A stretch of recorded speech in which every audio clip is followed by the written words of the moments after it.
आप सभी को आचार्य गिरिजेश चतुर्वेदी यूट्यूब चैनल में स्वागत है, अभिनंदन है। सभी को श्री सीताराम जी। ज्योतिष अध्यात्म चर्चा में ज्योतिष की कुछ चर्चा करते हैं। यदि आप सिर दर्द से परेशान हैं,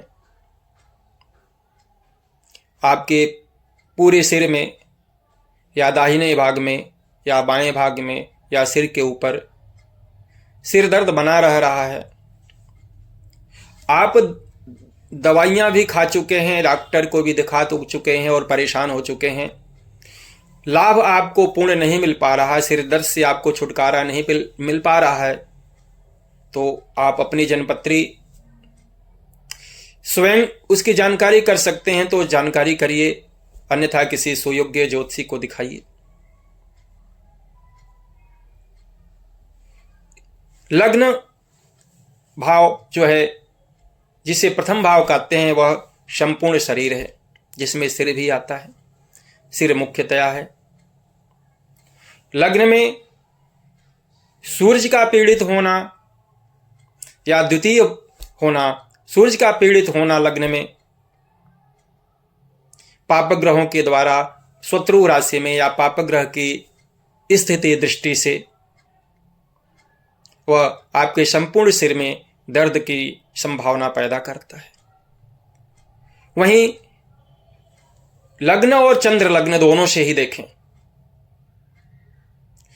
यदि दूसरे भाव में दूसरा भाव यदि और भावेश दूसरे भाव का स्वामी, इसी प्रकार चंद्र लग्न से भी दूसरा भाव और दूसरे भाव का स्वामी किसी पापक ग्रह की स्थिति से, युति से, दृष्टि से यदि पीड़ित होता है, तो आपके दाहिने भाग में आपको जो है पीड़ा हो सकती है सिर के।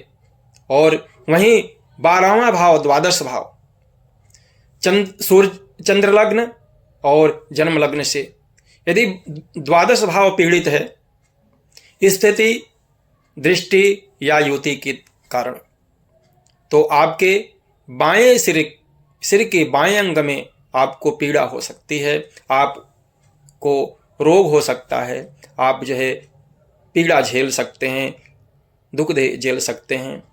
तो इन सभी की स्थिति को विचार करते हुए यदि आप ग्रहों की स्थिति को विचार करते हैं और विचार करके आप उन ग्रहों को शांत करते हैं, उनकी शांति का प्रयास करते हैं, शांति के लिए आप उपाय करते हैं, जो ग्रह आपको दुखी कर रहे हैं, पीड़ित कर रहे हैं, सिर दर्द में रोग उत्पन्न कर रहे हैं, रोग में सहायक बन रहे हैं, उन ग्रहों को शांत करिए। उनके मंत्र जप से, उनके दान से,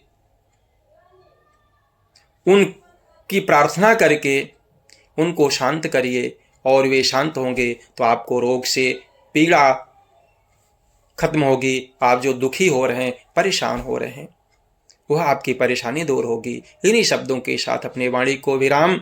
अभी तक आपने हमारे YouTube चैनल को सब्सक्राइब नहीं किया हो तो सब्सक्राइब करें, लाइक अवश्य करें, और अच्छा लगता है तो एक दूसरे को भी आप उसे प्रेषित करें।